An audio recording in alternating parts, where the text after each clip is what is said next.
त्यानंतर सगळ्यांना संधी दिला, सगळ्यांना या ठिकाणी वेळ अभिनंदन तुमचं. अशीच वेगवेगळी सभा पार पडते अशी तुम्हाला मी या ठिकाणी कायमच विनंती करणार आहे.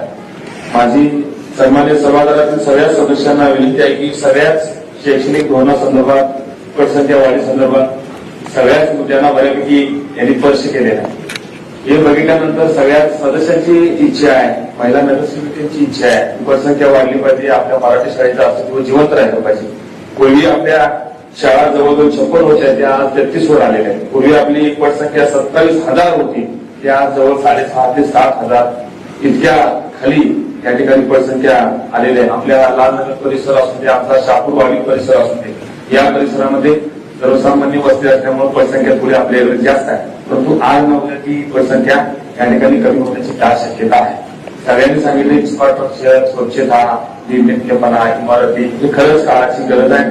आज महाराष्ट्र बोर्ड सीबीएसई पॅटर्न हे जर बघितल्यानंतर आपल्या असं लक्षात येते की गरीबातल्या गरीब मुलाला त्या ठिकाणी आपला मुलगा हा चांगल्या शाळेत शिकावा आणि शिकून त्याचं भवितव्य व्हावं ही सगळ्याच पालकांची इच्छा तुमच्या आमच्या सगळ्या.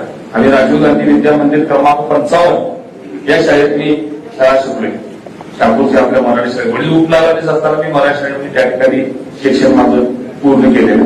मला तुम्हाला महापौर साहेब एवढी विनंती करायची आहे की आज जर आपण बघितलं गावात बऱ्याच शाळा ह्या इंग्लिश मिडियमच्या, CBSE board, Maharashtra board, state बोर्डच्या सगळ्या या आलेल्या आहेत आणि त्यांच्याकडे इमारतींची जी आता लोकांना आकर्षित करण्यासाठी ज्या सुविधा लागतात, तितकी इमारत, तिथलं कॅम्पस एकदम टॉप सुंदर, त्यांना आणण्यासाठी बस आणि रिक्षा किंवा छोट्या मिनी कार याची व्यवस्था त्या शिक्षण संस्थेच्याकडून केलेली जाते.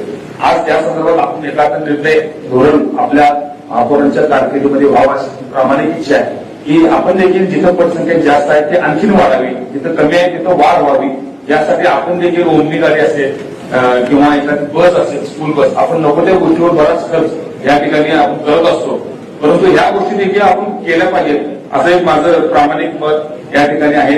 एक चांगला शैक्षणिक अधिकारी, महापौर साहेब, एक चांगला शैक्षणिक अधिकारी या ठिकाणी नेमला पाहिजे, जेणेकरून तुम्ही आज सभागृहाचा महापौर असल्यामुळे तुम्ही जे व्हावं तुमची इच्छा आहे, आयुक्तांची, आमच्या सगळ्या नगरसेवकांची आहे, परंतु आपण मिटिंग झाल्यानंतर त्याचा पाठपुरावा करणे किंवा त्याच्याकडे जाऊन बसणे किंवा त्या अधिकाऱ्याकडे जर विजन असेल तर निश्चितच पटसंख्या वाढायला आपल्या या इचलकरंजी शहर परिसरामध्ये या ठिकाणी आपल्याला फायदा होईल. एक चांगला शैक्षणिक अधिकारी, आयुक्त मॅडम या ठिकाणी आपण नेमावा अशी माझी या सभागृहाच्या वतीनं तुम्हाला विनंती आहे.